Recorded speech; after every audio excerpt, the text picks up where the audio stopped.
What's good, everybody? RJ Shun here, back with another episode of Spartan Dogs. As you see on the screen here, got my good brother Tony Lippett, aka Lippett. What's happening, partner? What's the wizard? Let's go ahead and hop right into it here. Big win for the Detroit Lions, going back to Ford Field, winning 52-21. They put 14 points up in the first quarter, 14 points up in the second quarter, 10 points up in the third quarter, 14 points in the fourth quarter. Total yards, 511, 334 yards passing, 177 rushing. Man, talk to me about your Lions, man, because this is definitely a good bounce back win after going and losing week 1 to the Packers. Belt to ass, man. Can't no bear mess with no lion, man. Stop playing, man. Y'all know the vibes, man.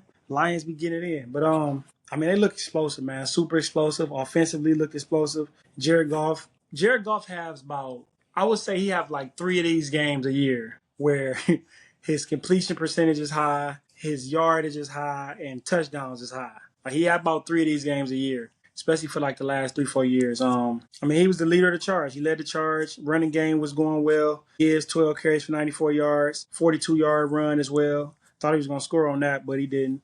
Still had a touchdown there. Montgomery, 1157 touchdown. 2 receivers over 100 yards. 8 different receivers had catches throughout the game, so the ball was divided to all of the players, giving a lot of different players opportunities to make plays. Many guys touching the rock. They did their thing. I mean, offensively, they did their thing. Defensively, another best thing about this game is that Jared Goff didn't get sacked not one time. So when he don't get sacked, bro, he damn near accurate. Like he's really accurate. But you gotta have that pressure where you can move him out of the pocket, move him to the right, move him to the left. But the Bears don't have that right now. So he was sitting back there just dialing it up and shit, playing 7-on-7. That's what it looked like. Defense looked well. Guys was flying around. Defense showed up this week. I'm not gonna say they didn't show up last week, but they didn't finish last week. But they showed up. Calvin Shepard, new DC, great game plan. Obviously, the guys are motivated. The guys was flying around. The defensive tackle rookie looked well. He didn't have no tackles, no TFLs, no nothing. But if you watch the game, he was clogging up the paint. I mean, I call it the paint, but he was clogging up the gaps. He was clogging up the box. He was driving them guards and them centers back into Caleb Williams' face. And after 2 of those pressures, you're going to start looking at that. You're going to start looking at the D-line, and you're going to take your eyes from downfield. So he's done a great job with that. Lions just look good, man. Like you said, this is a dominant game. One thing I seen, they didn't never take their foot off the gas. Like, right. Obviously, it was personal for Ben Johnson coming back, his first game back in Detroit after being in Detroit for, I think, like the last 4 or 5 years as the offense coordinator. This was his first game back as a head coach in the division. So I'm sure him going up against the Lions defense in training camp and OTAs for the last 4 or 5 years, I'm sure there was some batter back and forth. Like, man, we'd stop you if you went on another team, just like our players do. Like, you wouldn't get that shit on me if we was in the game, because practice is always different. They went out there and executed. They whooped their ass. Had Ben Johnson sad, like he was kind of moody, kind of crying in the press conference. Like, man, I don't know. We gonna see, but great game for the Lions. Great divisional opener. Great home opener. And now it's just trying to, take that to the next level. What you think about the game, though? Oh, I mean, complete dominance, as I said earlier. But I think the big thing is when you have opportunities to go ahead and put teams away, especially at home, that just is another indicator that not only says it to your team, but to the rest of the league. Like, when you come here to Ford Field, this is what's going to happen. You're going to go ahead and we don't care until that clock strikes 0 in the fourth quarter. We're running it up. But it was also good to see, you couldn't get the offensive going. You go ahead and throw up 52 points to have. As a fan, if I'm a fan, I'm going a little bit worried after watching week 1 against the Packers. Like, can we even move the football? Dropping 52 at the crib makes me feel very comfortable. Like, all right, we're back in the saddle in the groove of things. Basically, all you said is just right on the head. I really got nothing else but to go ahead and talk about how funny it was with the celebrations that they were doing in the end zone. Did you see what the defense did? I think it was an interception. They lined up as if they were the offense. And I don't know who threw the football, but he threw the football like the quarterback, and then they all wave to the other team. I'm like, bro, these guys are fooling right now. I'm like, oh, yeah, this is something. But that goes to show, like, this is what's going to happen when you come here to Detroit. We're going to go ahead and we're going to do everything we need to do, and we're going to go ahead and have fun doing it. Um, it's Bro, just I crazy, don't. but that was so funny.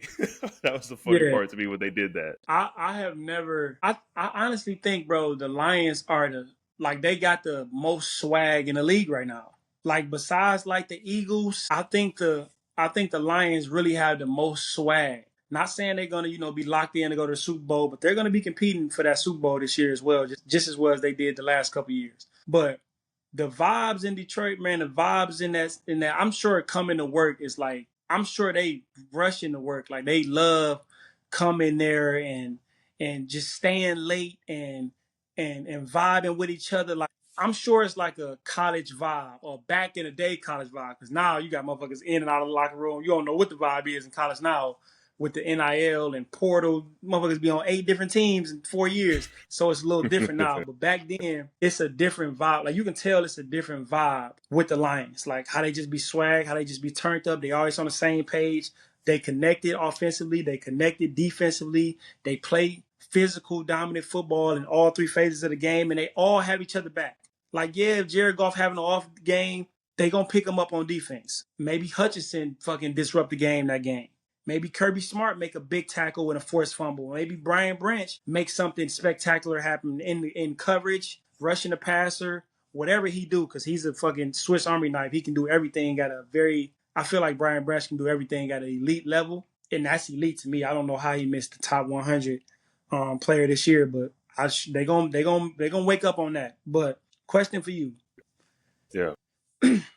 Caleb Williams. He was first off. Ben Johnson got 50 points put up on him. That's 50 points in an NFL game is fucking crazy. Let alone you gave up 50 and you only scored 21. You got beat, bro. They beat you by 31 points and they put up 50. That is fucking terrible. Like we're on the verge of looking at this Chicago team. Is they gonna play for him? We on the verge of looking at that, but you can't give up 52 points on your and then only score 21 as an offensive coordinator. You're supposed to be this offensive genius. That's what people have been saying. You this genius and you this, you that. But it's some speculation on that. How do you think Caleb Williams performed in this game from last week? Because last week they had the lead and he gave up the lead in the fourth quarter. And then this game, he had some turnover worthy passes as well. Besides the one pick he threw, that was a terrible fucking decision anyway. He had like another 3 or 4 throws where those could have been picked off as well. Do you think this team is going to be able to rally behind Ben Johnson and Caleb Williams and pump energy and motivate this team to compete at a higher level than that they are showing right now? Like, do you think this team is more last week Bears where they were up and they lost the game at the end, or they're this week Bears where they just got their ass whooped all game and they got 52 points put up on them? Which one do you think it is? I mean, we're looking at 2 games, and 2 games I feel tells a lot about a football team. It's not looking good for the Chicago Bears. And it doesn't matter if they are behind Ben Johnson or behind Caleb Williams. Ryan Poles, we're talking about how he's one of the top guys that got all these players in. They're supposed to produce. They got everything figured out. This is, to me, when I feel in my own sense to where a offense is not ready is when you have to go ahead and put a wide receiver back there and test it out to go ahead and give different looks for the offense. This is the NFL. Your quarterback should be able to go ahead and handle it, and your OC, a.k.a. Ben Johnson, you guys should be on the same page of doing what needs to be done to at least have opportunities to score. You saw both these games by Caleb Williams, him playing the quarterback position when he played against the Vikings. Used his feet when he needed to. That was one of the games where he was like, all right, like if he plays like this, just good football. Not trying to go ahead. He did miss a huge throw against the Vikings to go ahead and probably have a touchdown with DJ Moore. He had threw like a fade ball. He missed horrendously. That's going to happen with him. I don't see that switching anytime soon. They just have to get the ball out of his hand quickly because he sits there and thinks too much in the pocket. He thinks he's got all day. And there's a lot of quarterbacks that got all day in that pocket. And we see with him in this game here, like you said, he should have had at least 3 interceptions. That one that Aduze caught with like 4 guys around him and had no idea how that ball was not picked. I think right now what you're going to see with the Bears is what you're seeing. They're going to possibly get blown out a couple games, and they're going to be up games, and then they're going to lose the game. And someone to put myself in that locker room and in that situation, who's going to be the guy to go ahead and say something? Because I feel like everyone right now on that Bears team, they're just collecting a paycheck. They're going in there, they're going into work, they come out. No one's really going to say anything. Because realistically, who on that team is going to say something? It would have to be the coach, though. Like, this is a new coach. This is his system. Like, it is. It would have to be him, right? You would hope I so. can't expect Caleb Williams to be a leader when he's underperforming himself. Like, I can't expect him to be the voice of my team when he is struggling himself. So this is when the coach have to insert himself into the culture to where they can rally around Caleb Williams. That's why I asked you that question. But good answer. No, it's definitely, yeah. You could tell what's going on. Ben Johnson right now, they are coaches that get put in situations too early to go ahead and being a head coach. And you're looking at it right now. Because his back's already against the wall. His back was against the wall when they went ahead and lost against the Vikings. And then you go ahead and get blown out by the Lions. 2 division games. He right now might not get sleep for the next 5 months because none of those games for the Bears are going to get any easier. No game in the NFL is going to get easier. And you already lost 2 division games. Yikes. Pray for the Bears. That's all I got to say. For real. It's crazy to, like, you sit there and you look at it like, you go into meetings now like, hey, we're 0-2 right now. And both those losses are in our division. We're damn near done at this point. Like, your season is damn near done in your division by going 0-2. Because they're not, let's be honest with the Bears, they're not beaten. They might maybe sneak one, maybe against the Vikings, maybe one. They're not beating the Packers. They're not beating the Packers. They're not beating the Lions. No way. Or they might not even sneak any against the Vikings. So you're sitting there. Yeah, it's something's got to get shaken up in Chicago. I don't know. We'll see though. Who knows? But shout out to the Lions though. It's always good when you get that home win, big win. Yeah, I love the energy though. I want to bring that back as well. That energy in Chicago, that energy in Detroit right now is for real, and you can see it, and I love it. They got a big game next week, Monday Night Football, in M&T Bank Arena, Bank Stadium, playing against the Baltimore Ravens on Monday Night Football. The last time the Lions went down to play them Ravens, the Ravens I think they damn near beat them by like 100. I think it was like 40-something to like 6. I don't think the Lions scored a touchdown. That was a couple years ago. So I'm sure that's on their mind as well. But that's gonna be a big game, man. That Lions Ravens game. That can definitely be a preview of the Super Bowl. If we being honest, that is definitely a preview of that game. It could be that this year. So there's gonna be a big game, and they both 1-1. So somebody gonna be 1-2, unless they have a tie. But somebody gonna be 1-2 leaving out that game. So we're gonna see how that's gonna go though. No, that's definitely the play of the quarterbacks right there. Jared Goff. I feel this is gonna be a game where you're gonna go ahead and there'll be a lot of points on the board because number one, I think the Lions are gonna absolutely shred that Ravens defense. Like I'm talking about, you got a block of cheese and you're cutting it type situation. Yeah, because we've seen what that Ravens defense is. Obviously, we've seen what the Ravens offense is with Lamar Jackson, but we shall see what goes down in that one. That one is definitely Monday night. It's gonna be high scoring though too, because the one second, both defenses is not good at all. So, because let me see, I think I seen something. I seen it. The Ravens defense has given up the most points this season. They've given up 10 touchdowns, 81 points. And the Lions are, I think I don't think, I've seen it right here. They given up 65 points. And the Bills have given up 71 points. So those 3 teams right there, which we think are Super Bowl teams, are bottom tier. That's 1, 2, and 3 on giving up, on points given up. Now the Ravens are not the worst defense in the league right now. I think they 26. The Bucks, they're 26. The Ravens are, one second. The Ravens are ranked on defense. The Ravens are ranked 26. The Lions are ranked 21.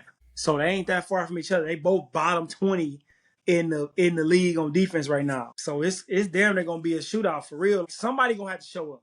One of them defenses who gonna have to show up. Somebody gonna have to make a turnover. This game gonna mess around and be like 41-37 or something like that.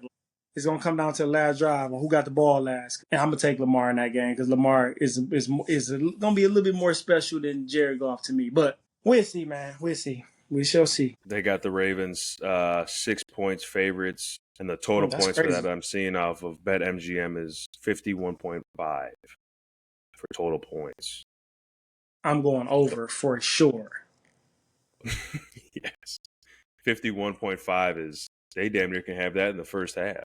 For real. Yeah. But yeah, Monday night, it's going to be a good one. Lions versus Ravens, so be ready for that. Let's move on over to our Michigan State Spartan football team here. They went ahead and beat Youngstown State 41-24. This is a great first 3 games. When we did our little preview, these 3 games are kind of really going to tell you just what you got. But now this next game, obviously against USC, is definitely going to show what type of football team we are. That game is, for us, at 11 p.m. For me, 10 p.m. here Central Time. But let's get back to this Youngstown State game real quick, and then we'll go ahead and talk about the Big Ten opener.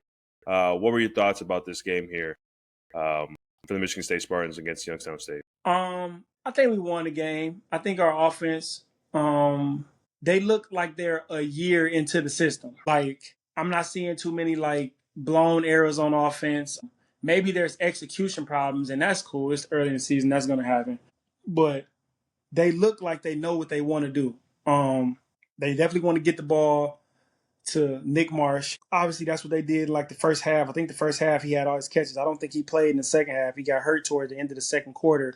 But he had 6 catches, 94 yards, and he was catching hitches, catching the ball, getting yak yardage. A lot of his yards was yak yardage, making the guy miss and not going down so easily. Explosive wide receiver, he's a stronger wide receiver, and he can run as well. So that's always good. Kelly, he had a better game. I like the punt return from him.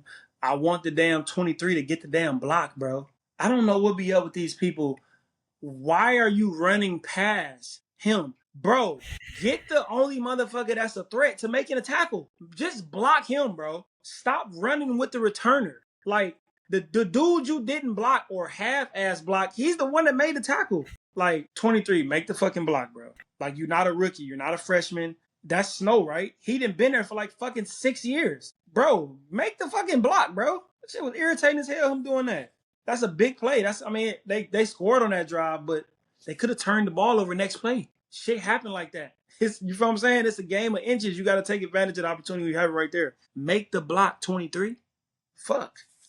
Running, like I said, Aiden Childs looked good. He was 22 for 29, 270 yards, 1 touchdown, threw a pick. Don't want to throw the pick, but I think that was his first pick after like 100, over 190 pass attempts in a row. So that's good. That's good right there for sure. And he used his legs. He was eight carries for 76 yards. He has to use his legs. That has to be a part of his game because that gets his arm going. That gets the defense playing more to him so he can dump it over guys. He has to use his legs every game. Like, that's just the quarterback you're going to have to be for the rest of your life, bro. Like, you watch the NFL? You see the NFL right now? The motherfuckers use their legs. You have to use your legs. You have a gift to use that. Use your fucking legs. Keep doing that. But good game. Defense still a little shaky, man. Defense still a little shaky. The other team quarterback, he was 24 for 34. So he only had 10 incompletions. 24 completions, 242 yards, 2 touchdowns, 1 interception. Running backs ran the ball well. Well, one running back ran the ball well, 7 for 72 yards. He had a 66-yard run early in the game. So besides that 66-yard run, he had 6 other carries for 6 yards. So that's good. But you got to stop that 66-yarder as well because that's just Youngstown. We ain't even talking about the Big Ten. That's just Youngstown. Our defense just got to tighten up a little bit. And I think we right where we want to be going into this Saturday night brawl. The USC Trojans versus the Michigan State Spartans.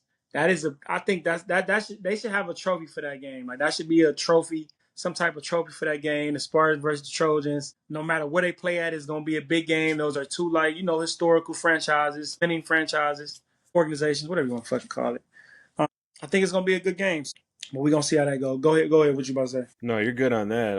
I was gonna ask you, what grade do you rate excuse me, Aiden Childs right now off these 3 games? What grade would he get? I'm gonna give him a B-, C+. on the verge of that. He like at a 80%. You feel me?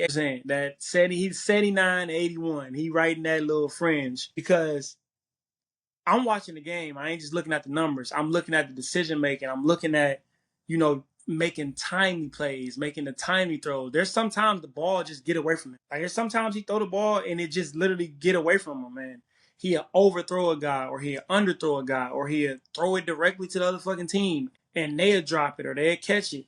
Like he definitely gives them the other team opportunities to make plays on the ball, but he also gives his guys opportunities to catch the ball as well. So I give him around there. Like now, like I said, now 3-0. You started off 3-0 last year. Michigan State started off 3-0 last year, and they didn't win. They didn't get to a bowl game. So you play 12 games a season. You won the first 3. You only need 6 to get to a bowl game. So you won the first 3, and out of the last 9, you lost what 8, 7? Should have been 9. So against that Purdue, we should have lost against Purdue at the crib. I don't know how we won that. Yeah. So it's like now, let's see the step that you take now. Let's see the steps that you take now. So I ain't just judging him off these games. Like I said, he looked good. He looked smooth.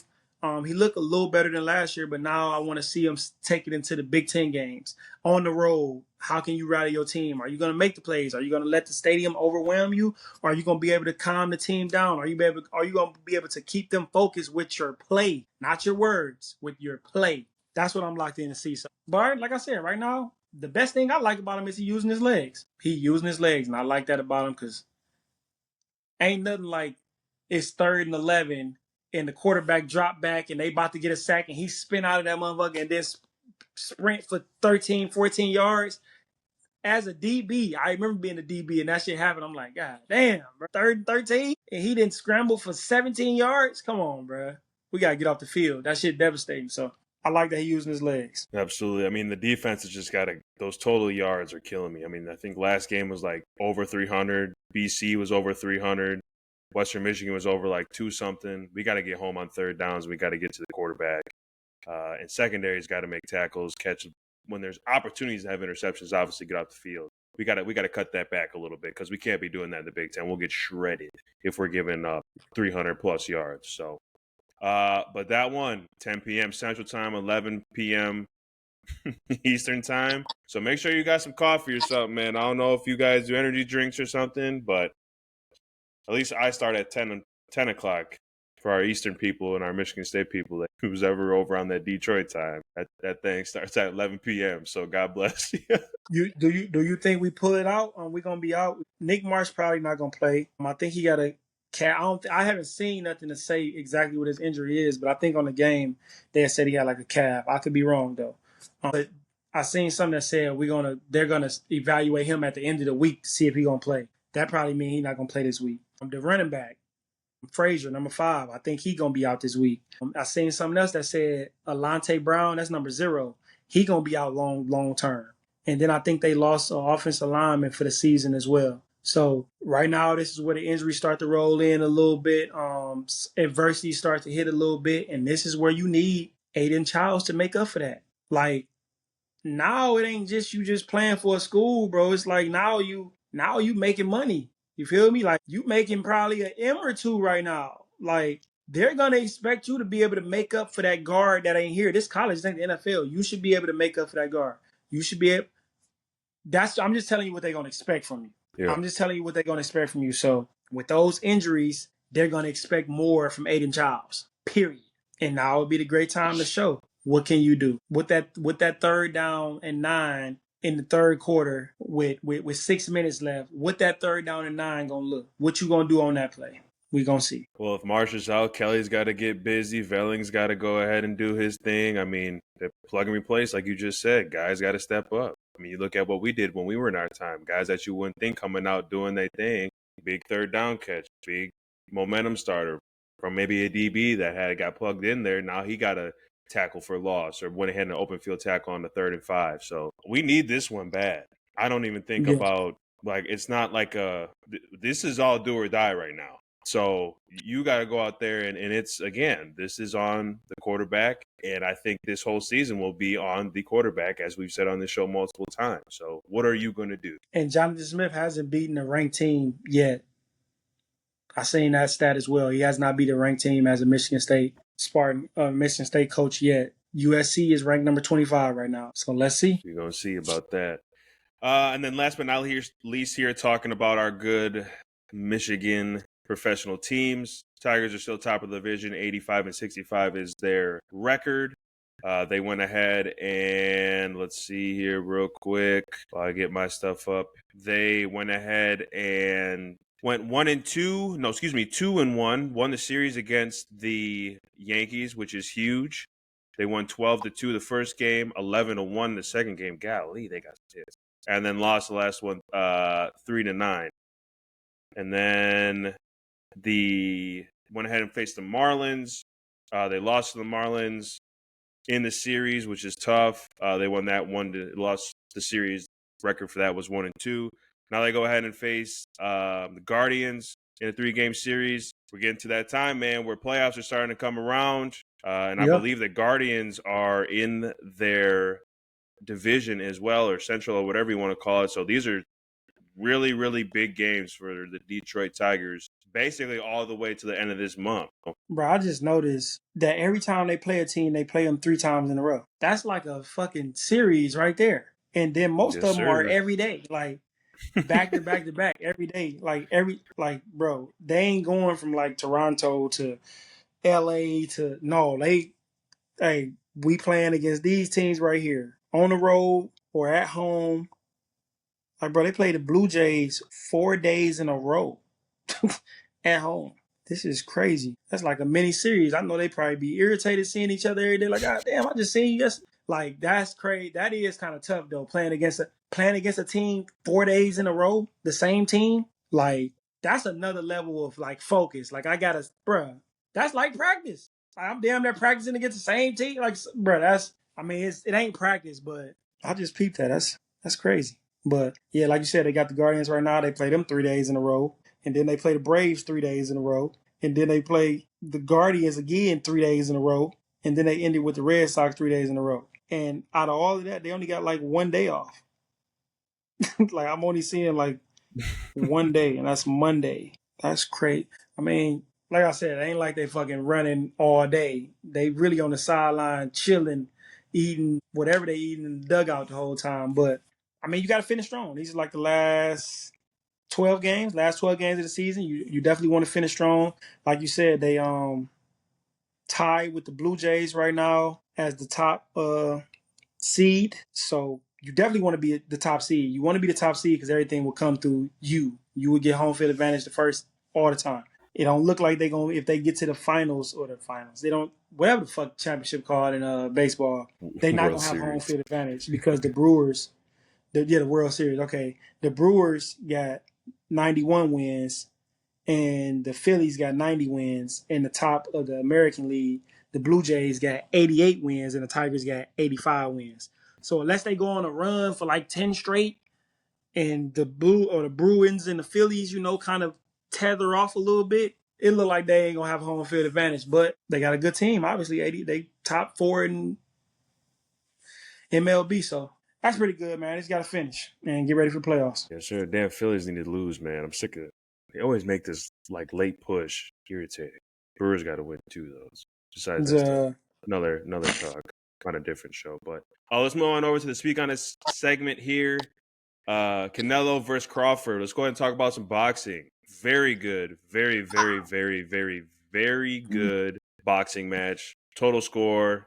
Obviously, Crawford won, but 116-112, 15-113, 115-113.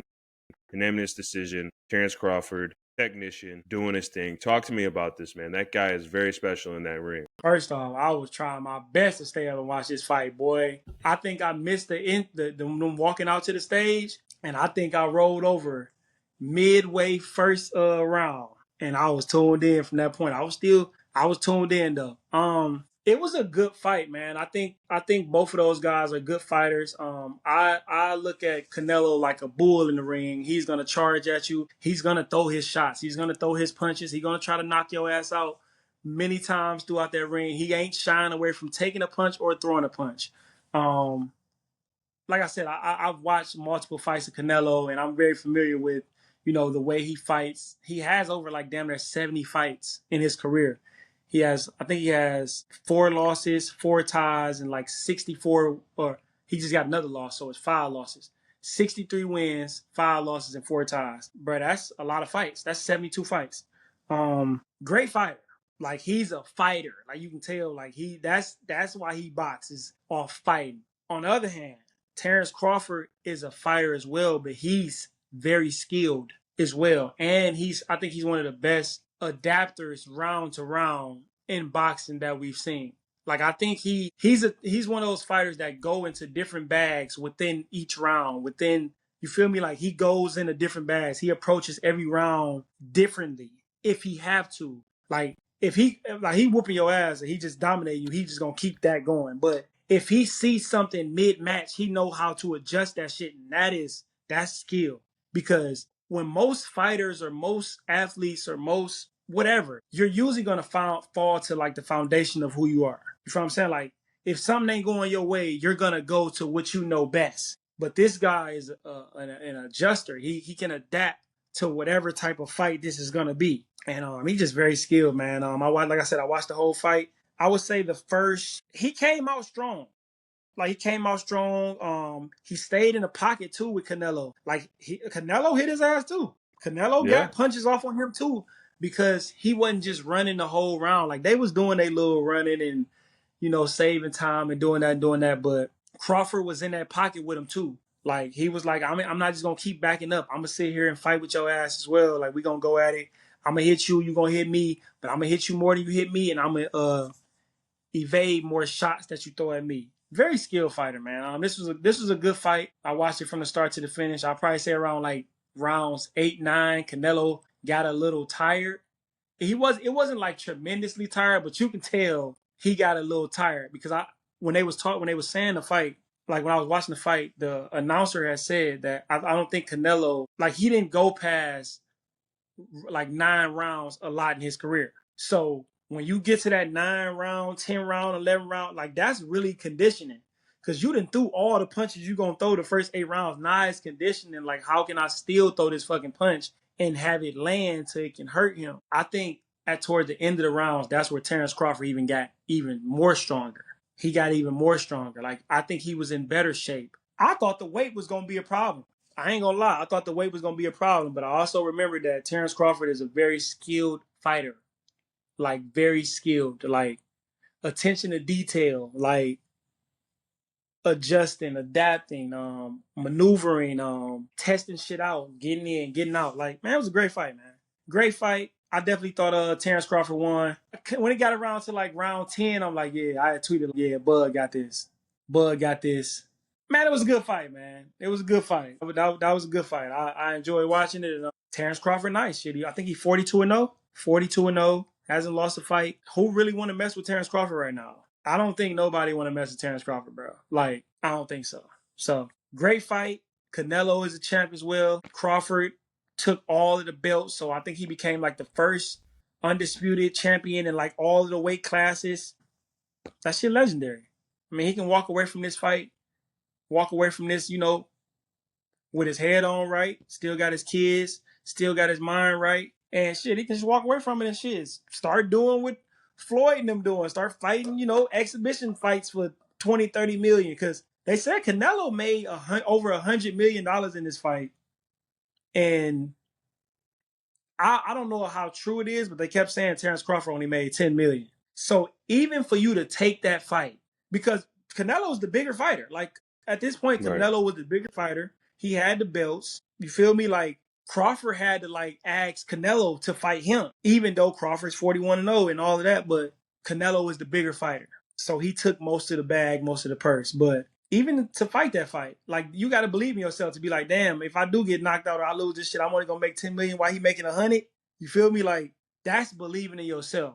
And I think by him doing that, that should open up more avenues to where these fighters actually fucking fight each other now. You know what I'm saying? Like they don't be fighting. Like Shakur ain't fighting Javante. None of these motherfuckers are fighting each other, bro. They just be talking. I hate when I see boxers talking shit to each other, bro. Go fight, bro.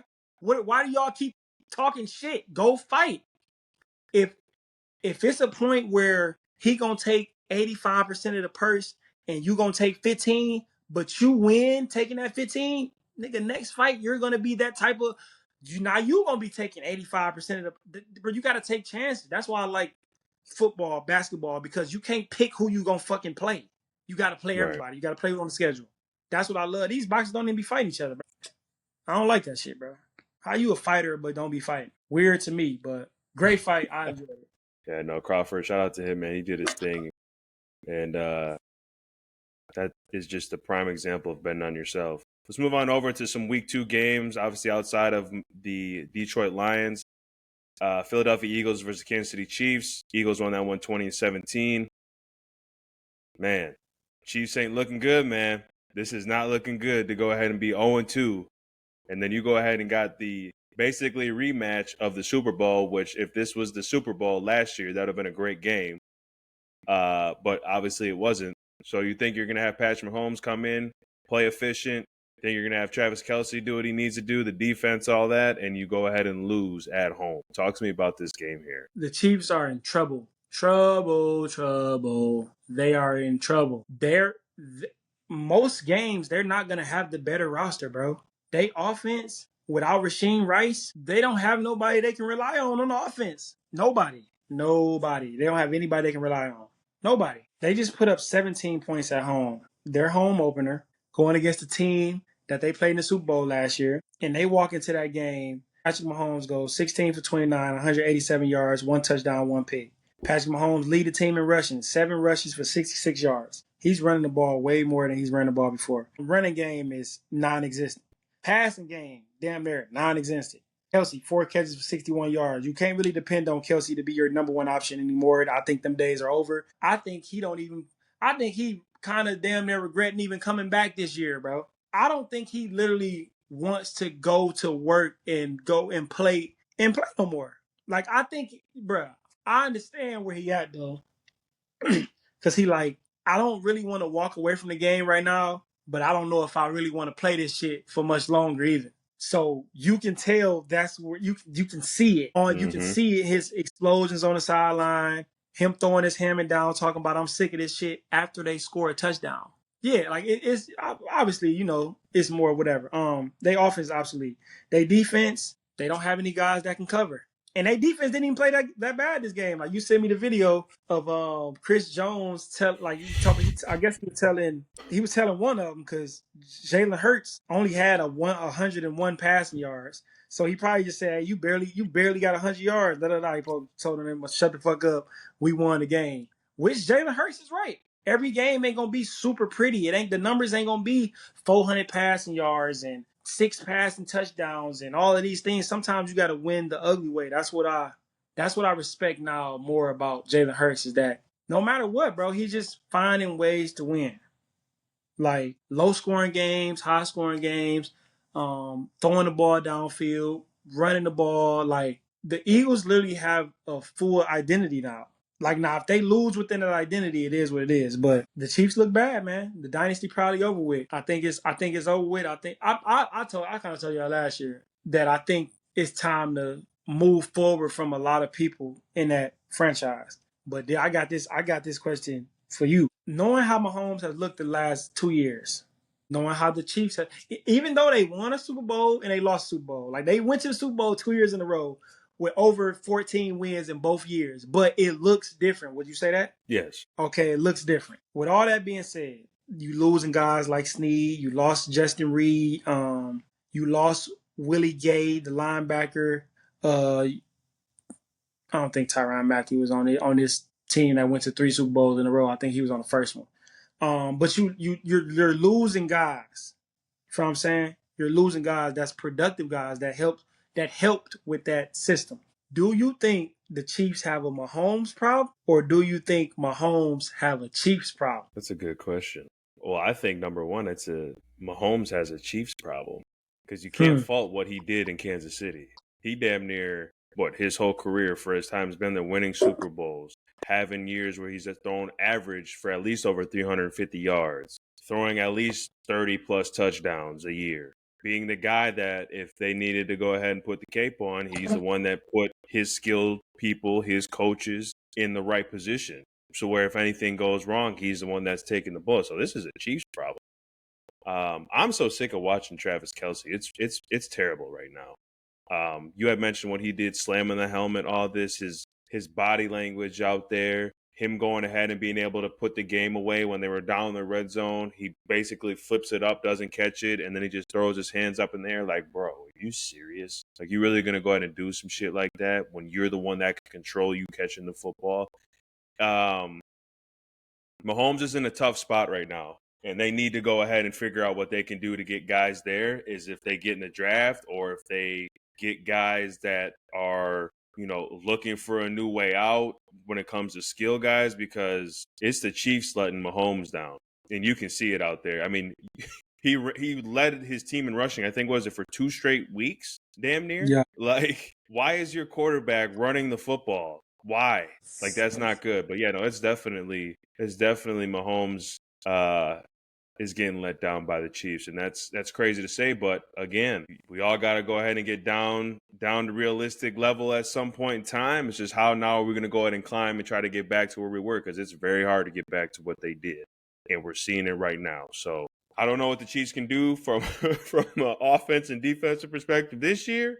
They might have to bite the bullet on that, but who knows? We said this, and then last year they get in the Super Bowl. So I don't know. Who knows with this team? But it's not looking good. Okay, that's a good answer. It's not looking good. With that being said, you said Mahomes have a Chief problem. Yes. Okay. So can you see 15 in another uniform? Like, what if Andy Reid retired after this year? Because bro, I don't think the Chiefs are gonna even be in the Super Bowl for the next 3 years at all. Like, I don't. Yeah. Even if they traded for Tyreek Hill right now, even if they traded him back to the Chiefs, I still don't think I still don't think it's like legitimately they gonna go to the Super Bowl, because you still got to beat these teams. You got the Broncos, you got the Chargers, you got the Ravens, and you got the Bills. They all in the AFC. I don't think that's you still gonna have enough to run through that gauntlet. You know what I'm saying? So we don't even know if they're gonna trade for him right now. We don't even know that. Whatever though. But can you see 15 in another uniform? Do you know what uniform will go ahead and absolutely look perfect on Patrick Mahomes? They are not trading him to the Raiders. Not at all. Okay, no. Who you talking about? He is going, and it already looks like, I'm not saying look like, but I can see it just from a media and story. And we've seen Tom Brady go ahead and be with the Patriots for all them years. And he goes ahead and goes over to Tampa Bay, right? Or did he go to a different team before that, or he just went to Tampa Bay? No, won a Super Bowl there. Won a Super Bowl with Tampa. Patrick Mahomes is from Texas. Is he not? Is he from Texas? Yeah. You trying to tell me that he wouldn't be a Dallas Cowboy in the next 4 years? You trying to tell me that Jerry Jones would not go ahead and have him go over there after they get done with this Dak Prescott? Money's money at the end of the day. It is what it is. You can definitely figure out that he's like, man, we see that this guy over here, he's got Super Bowls. He knows what it takes to win. And if I'm the one that's sitting there in that position to be Jerry Jones, I'm keeping a nice little eye open on that to see what we can do to go ahead and possibly get him over to come play with CeeDee Lamb, Pickens, a great tight end, a great O-line. Maybe their defense might be a little bit shaky, but who knows if they can get better throughout those times. I would not be surprised if I could see Patrick Mahomes with a Dallas star on his helmet, and I think that would be great for the NFL, especially down the line, and his storyline of what he did being in Kansas City, building that up. Because let's be honest, the market that Jerry Jones and the Dallas Cowboys can do, that just is nothing to get Patrick Mahomes to come over. And you ain't trying to tell me that he doesn't live in a tax-free state with his money, just continue collecting bread, tax-free, and then going ahead and going to the best stadium damn near in all the country, in AT&T Stadium. All the Monday night games, all the Thanksgiving games, all the Netflix games, all of them. And now you're gonna walk into the playoffs knowing that you got damn near one of the best quarterbacks to ever do it. Absolutely. What? Ooh, hey, Dallas that's a great Dallas pick right there. Cowboy. It's written That's a great pick already. right there. It's written already. If that shit happened, I don't know what episode this is, but we're gonna bookmark this motherfucker. Cause we low-key be making some predictions that be happening like a mother. I don't care what it is. Hey, we said this 2 years ago, and it came.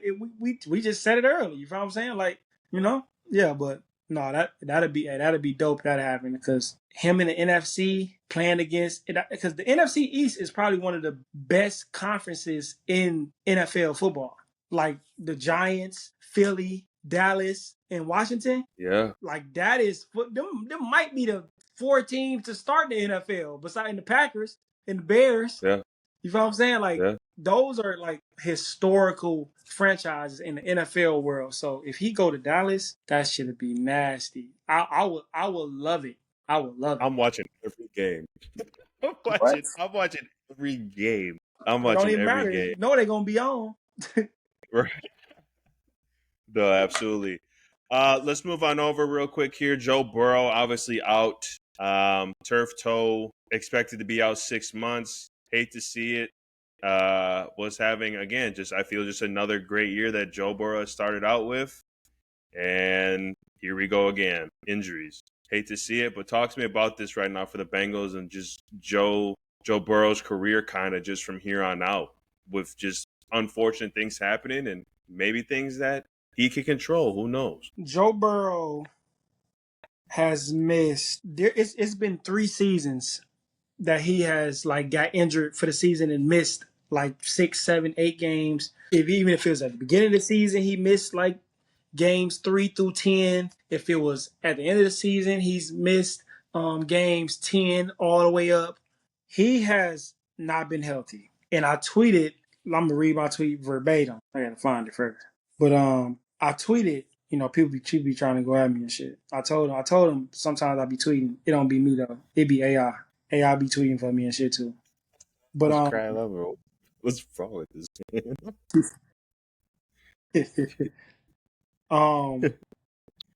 It was a joke. But whatever it was, I was basically saying that, bro, he wanted the receivers. He wanted to pay receivers. Remember in the preseason this year when Joe Burrow was in a game, and it was a game, I think he had got sacked, and he was running around and running backwards, and motherfuckers looking like, bro, what are you doing? Get down. Yeah. It's preseason, bro. That is why he be hurt. And people won't really look at that like, they'll look at that like, oh, he's just trying to make a play. But sometimes trying to make a play gets you fucked up. Just throw the ball away. Now you pushing off, bruh. You're just doing the wrong shit. It's okay, bruh. He has to get the ball out of his hands. Like, your offensive line ain't that good. So I got to get the ball out of my hands. But I'm Joe Shiesty. I'm Joe Burrow. I got to throw the ball deep all the time. You feel me? I got these 2 wide receivers that like deep passes. So I got to hold on to the ball a little longer. I can't just throw 3 steps all game, all day. And I don't even want to throw 3 steps all game, all day. I want the pretty ball. I want the deep ball. I want them to look at Joe Burrow like, oh my God, bruh, you can tell that he's one of those. He's one of those guys, like, if I'm going to lose, I want to lose throwing for 350 yards, having to throw the ball 50 times a game, and my receivers have 4 touchdowns. That's how he want to lose. That's why he was on ESPN First Take telling them, hey, we got enough money to pay all our wide receivers. We got enough money to do that, but you're running in circles in the preseason. You're running in circles. I have seen it. Him and Andrew Luck has played in the, like, damn near around the identical amount of games. Andrew Luck had got sacked or hit 160 sometimes. And that was a lot. Joe Burrow has gotten sacked or hit over 200 times. Over 200 times. You can't tell me that all of them times is on the line. You can't tell me that. You got to get the ball out of your hand. I don't know if it's the play calling, because maybe the play calling can be a little bit more like, hey, we got to go quick game. Hey, we got to get the ball out your hand. Hey, early in the game, we got to get the ball out your hand. If we're going to throw a deep shot, we got to have our tight ends stay in and protect. We got to have our running back stay in and protect. We can't throw a deep ball on 5-man protection. We gotta be calculated with our deep shots. We can't just after we make a first down, we can't just say, but we have to throw the ball deep. it got to be more calculated. Like I said, I don't know if that's play calling or if that's him holding on to the ball because he wants to throw a 70-yard bomb to Jamar Chase. I think it's both. I think it's play calling and I think it's Joe Burrow holding on to the ball too long. But like I said, he's been hurt a lot. Like, I remember when Lamar got hurt a couple years ago, they was calling him injury prone. He can't play and he's not going to last long. Y'all think Joe Burrow going to last long?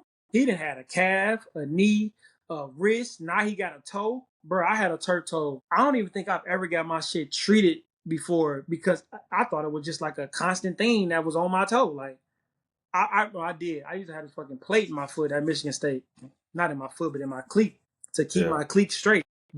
And he playing on turf. So when your cleat get stuck in that turf, it ain't sliding back, my boy. Your shit is stuck in there. In grass, you might pull some grass up and slide it back, and that helps your body. But in turf, when you put them cleats in the ground, that shit gets stuck. And now you put so much pressure and power in bending your shit because people are pulling you down, pulling you this way. Did you see Baker Mayfield yesterday when he kind of got hurt? His knee. Yeah. Did you see his cleat? His cleat was stuck in the ground. On grass, his shit would slide and he would kind of flip over him. But he can't slide because his cleat gets stuck in the turf. So now you ain't going nowhere. Now they just landing on your knee and that's how your shit go this way and your ankle go that way. That's why I don't really like turf like that. It's cute, but football ain't cute. He's been hurt. They saying he's going to be out 3 months, but I don't think he's coming back. I was seeing Aqib Talib. He was on the Gills Arena. They show, I don't know, it's called a Gridiron with Skip Bayless and I forgot the beautiful woman name. It was Cody Kessler on there as well, and I think it was Gerald McCoy. And Aqib Talib was saying, what was he saying? He said some wild shit. No, he said that they got a chance to go 6-6 over these next 12 games. Wow. He said they could go 6-6 with the backup quarterback. I'm like, bro, I didn't have them winning 6 games this whole season with Joe Burrow. So y'all telling me this backup quarterback can come in and keep shit afloat in his offense and win 6 games and lose 6 games? Because I looked at their schedule. The next 4 games, they ain't even sniffing a win. They ain't sniffing a win. The next game they might win is against the Jets. And I think that's like week 9. That's like 5 games later. Your ass lose 5 games in a row. Because if you look up their schedule right now, they're not winning these next 4 games at all. No Sirski. So they got a lot of confidence in the Bengals. I'm like, bro, they got defensive problems. They can't play. But they play the Vikings, at the Broncos, versus the Lions, versus the Packers. 0-4. Then they play the Steelers. Are we sure they're going to win that game? I don't think so. I think the Steelers going to win that game. Then they play the Jets. And then they play the Bears. They ain't going to win both of them games versus the Jets and the Bears. I don't care who the fuck the quarterback is because they're not going to stop nobody. And now, if I'm teams, now knowing that even though you got them Joe Burrow not Joe Burrow, or even though you got Chase and Higgins, I'm going 2 shell. My safety's high. 2 safeties high the whole game. The whole game. I'm going to make you hand this motherfucker off. You know what's going to happen when you hand this motherfucker off? Them receivers going to get a little mad because they like, why we ain't throwing the ball? It's too hot.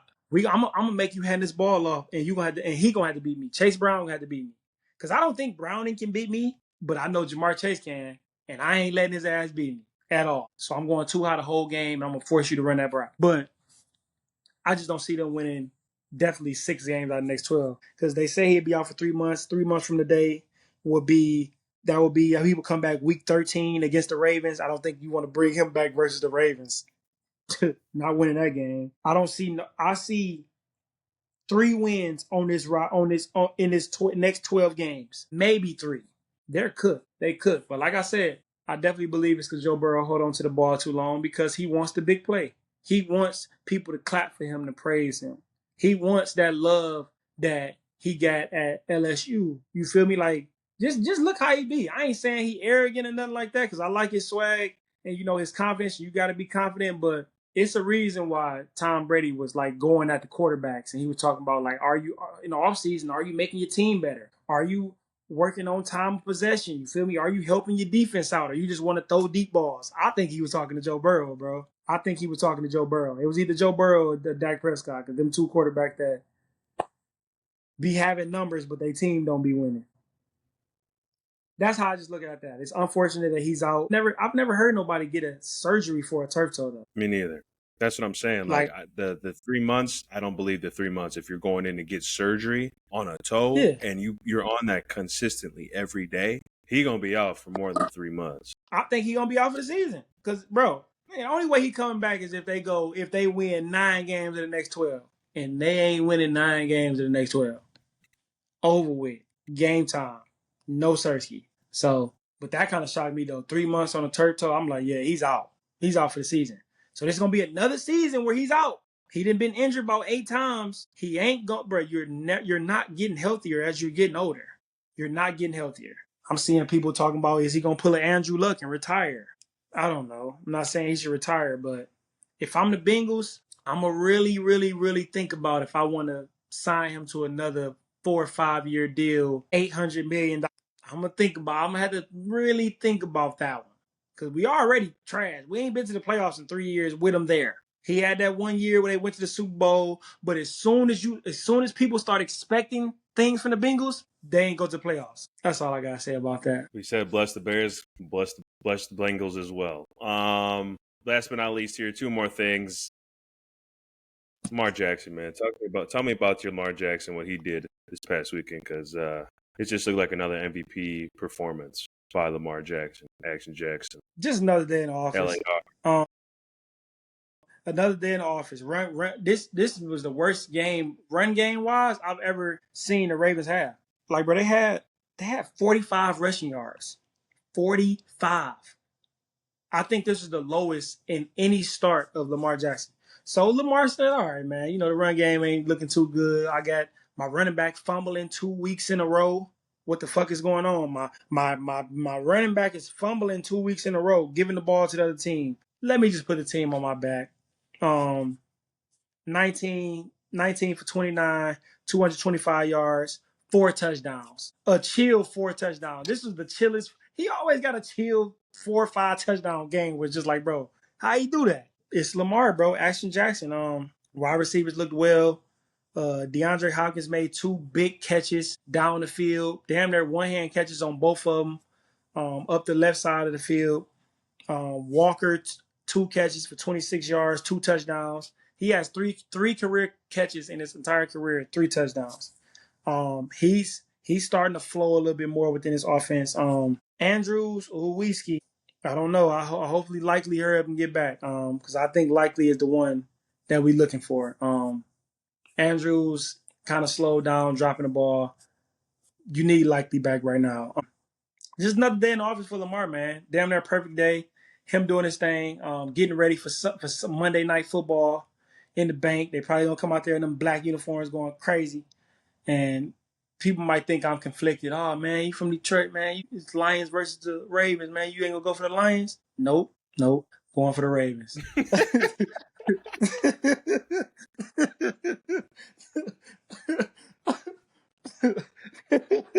I ain't playing, man. But hey, man, just Action Jackson, man. It's really gonna be that defense, though. Like I said, they got they 26th ranked defense right now. They giving up the most points in NFL right now. They the only team that has given up 80 points in the right now. They've given up 80 points. You don't want to do that, bro. So, but like you said, Lamar is on an MVP start. I think he leads the league in touchdowns right now. No interceptions. I think he has 6 passing touchdowns. I don't think he got no rushing touchdowns, but he got rushing yards and he has no picks. So depending on what type of game he have on Monday night, that's one of them games where be like, he the leading favorite right now.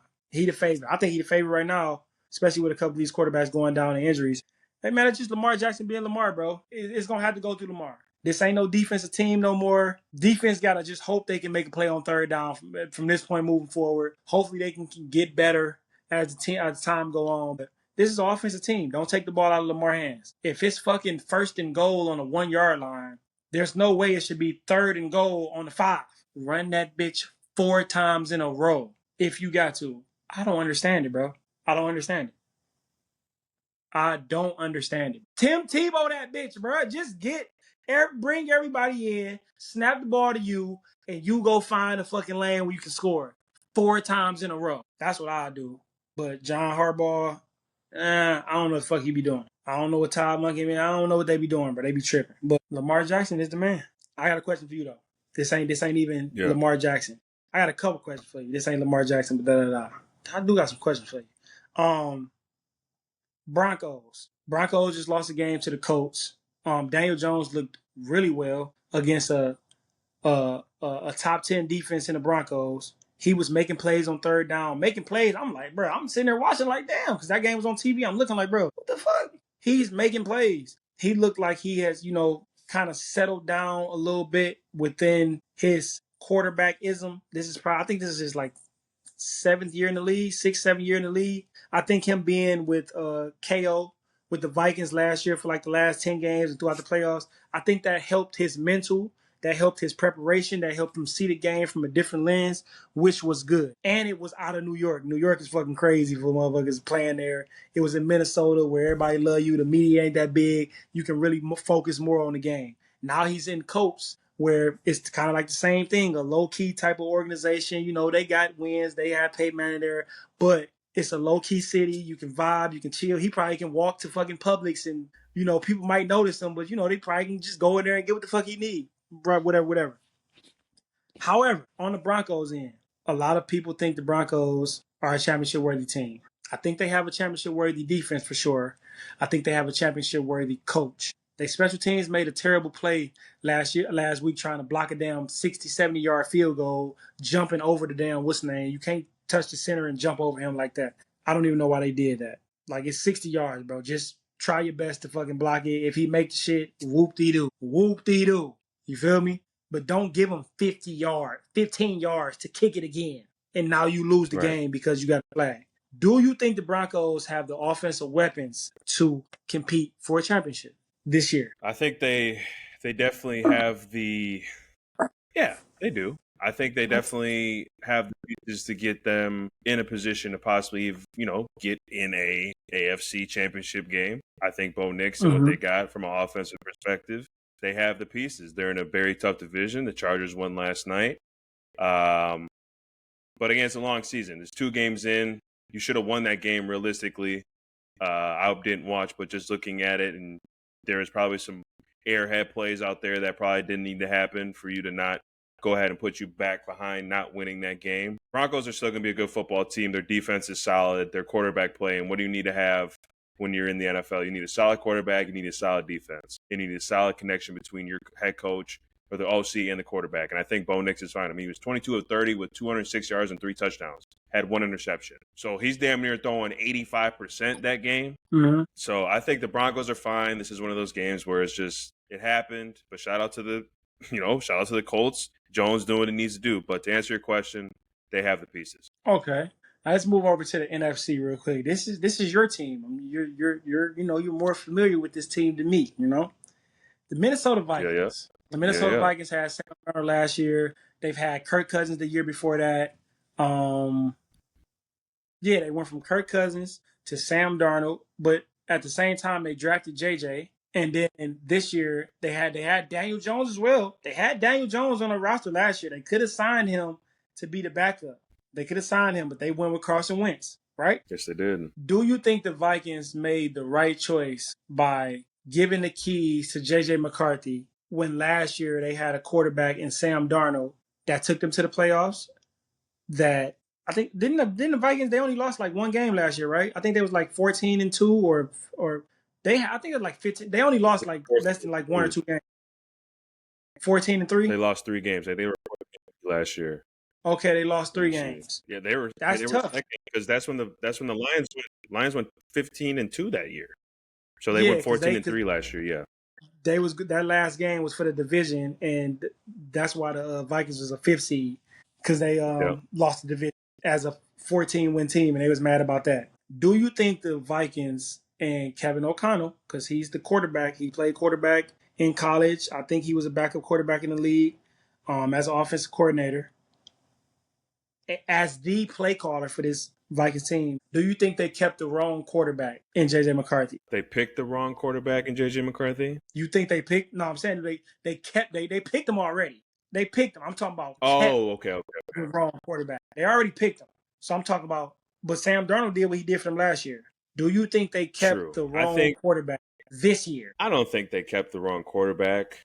Sam Darnold was going to go ahead and get his money regardless, and the Vikings weren't going to go ahead and pay him a crazy amount of money. They were going to go ahead and lean on who they thought was going to go ahead and be able to go ahead and play well in J.J. McCarthy. Obviously, those two games that we've seen, the first game was a great, bounce back. The Bears are the Bears. They went ahead and lost by 30, 40 points. So really, are the Bears even good? And then you go ahead and face the Atlanta Falcons. You saw what he did there. I mean, that performance was god awful. That was terrible. I mean, there's nothing else that you can go ahead and say about that. That was a horrible performance. So now you go ahead, they go ahead and say that he's got an ankle problem. Do I think that might cover up a little bit of his play? I think so. I think they're going to use that because they're in a situation right now where it's like, did we make the right decision? Is he going to be the guy to go ahead and they're not trying to like make it that it's their fault as of right now. They ain't trying to lose him up here. Exactly. And let's be real, people. It's not easy to be an NFL quarterback. Okay. But there's one thing that is easy. There's one thing that is easy about being a quarterback. And that if there's three guys on Justin Jefferson, somebody else has got to be open. So it goes hand in hand to where he still has to perform. He still has to be playing at an all-time high. And you've sat and you've seen certain things, but it still doesn't matter. He has to still go out there. Those games where they actually mean a lot, every single down, you saw what you saw. And that's okay. And again, it's okay if he's not ready, people. Like, that's a part of growing. That's a part of, you're lucky that you're 1-1 right now.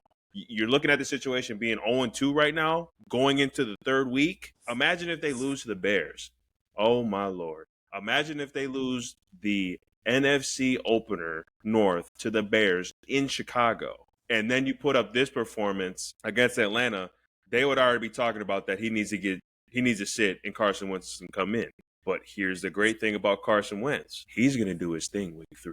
And it's going to be a night and day difference. He's got, a lot of experience underneath his belt playing at a high level at the quarterback position. He knows what to expect. You've seen KO with all these quarterbacks that have came in before JJ was even the guy. He went ahead and made Joshua Dobbs look like a top 15 quarterback when he was playing. He went ahead and had Sam Darnold go ahead and get a max deal. He went ahead and even had who else was in there at one point in time? Daniel Jones. He was those two guys that I mentioned. I think he helped him. I think he helped him. True. Daniel Jones too to help him. Throw him in there as well. You are going to see a night and day difference when it comes to when you see Wentz underneath the center, because he's going to make the decisions quick. They're already there. They're already open for any KO offense. You're going to see the reads immediately because he's played the position. So he knows what you're looking at. He knows what you're looking at on first down. He knows what you're looking at for the keys on third down. He knows what to go ahead and get you looking at early, so it's easier for you to go ahead and get the ball out quicker. J.J. McCarthy, flat out say, just not ready right now. But you're lucky that you have Carson Wentz there, and I think it's going to be a very big night and day difference because he's going to make the right decisions. Okay. And that's what it comes down to. You got to have a quarterback that can make the right decisions every time. Okay. Good answer. Good and detailed answer. Like that. Let's keep it in NFC. Jalen Hurts right now has played 2 games. He's 34 for 45, 253 touchdowns. No interceptions, but no passing touchdowns either. 2 games in a row to start the season, he has no passing touchdowns. He has 3 rushing touchdowns, though. Tush push king. But in week 1, he had 2 scrambles for touchdowns. Those wasn't tush pushes. He scrambled. That was cool. But last week, he had a tush push touchdown. I know his receivers are agitated over there because they're not getting the rock. And if they are getting the rock, it's short passes, et cetera, et cetera. This is a question about Jalen Hurts. Is Jalen Hurts more of an underrated quarterback or an overlooked quarterback? Overlooked like a motherfucker. Overlooked to the most overlooked. I go ahead and I rest my case here when I say this. I used to be talking mad shit about, I will say this every time when we talk about Jalen Hurts. I used to be talking crazy about Jalen Hurts before we got in about 2 years into this show. He is the most overlooked quarterback because he's just a winner, bro. You can't get mad at someone that wins football games. You can't get mad at someone when his name is called on that he makes plays. So he's overlooked. from just watching him of what he's done, and he's been pretty damn consistent ever since he started playing in the NFL. Yeah. I mean, if you look at his stats from when he started or when he played in 2020 all the way to now, you see some 2013, he had 15 interceptions. That was really the only year that he had double digits interceptions. But he's just a winner. Like, that's what it comes down to. Last year, he had 18 touchdowns, 5 interceptions, 2,900 yards throwing. You just got to win football games. And that team is built to win games. And we've all seen last year that anyone, Saquon, Brown, Smith, all those guys can have one game where they have 250, 300 yards receiving. So they know that they're going to go ahead and get the rock. They know that they're going to do their thing. But what is going on there over there? It's not about individual. It's about we're trying to win games and win Super Bowls. We're trying to win a legacy. We're trying to own this new legacy that we're trying to pave here for the Eagles. And you can see it. Everyone's on the same page. Everyone wants to go ahead and make a story of the Eagles. You know the Eagles. They're all tugging on the same side. They're trying to win. They don't give a shit about anything else. So Hurts is definitely overlooked. All right, Lyle, this is the last question I got. No, I got some questions, but yeah, it's the last question. We have 9 teams that do not have a win. And I'm gonna go to the 9 teams in the league right now that do not have a win. The Texans are 0-2, Chiefs are 0-2, Titans are 0-2, Jets are 0-2, Browns are 0-2, Dolphins are 0-2. The Panthers are 0-2, Saints are 0-2, Browns are 0-2, and the Giants are 0-2. Out of the winless teams that I just named, you can look at them on standings or whatever to just see which one I'm talking about. Out of the winless teams that I just asked, which team do you see making the playoffs still, even though they're 0-2? Dolphins, no way in hell. Browns, no. Jaguars, no. Giants, no. But they're going to flirt with it, though. It's going to be like come down probably to the last game, and they're going to lose that to like possibly get in. Maybe have opportunity. That's the Giants. Okay. So I got left the Kansas City Chiefs, the Houston Texans, Panthers. Absolutely not. They're not going to any type of playoff anytime soon. Not happening. So I got, is it Texans and Chiefs left, or what is the other team left? The Browns? I think the Browns. Yeah, the Browns. The Saints. I don't think you said. But so yeah, it's just the Giants and the Chiefs. I'll say this. The Saints, no. I think still the Chiefs, and I still think the Houston Texans. If I can pick 2, if I have to pick one, I'll go ahead and take the Houston Texans. I just think the Chiefs are in their division of where they're at. The times are turning for them. Granted, they may prove me wrong, but if I'm seeing what I'm seeing with 2 games and what they are demanding from Patrick Mahomes every single day with running the football and throwing the football and his body being on the line every single game, and that defense, I don't know. You get a moody Chris Jones here and there. We'll see. I don't know.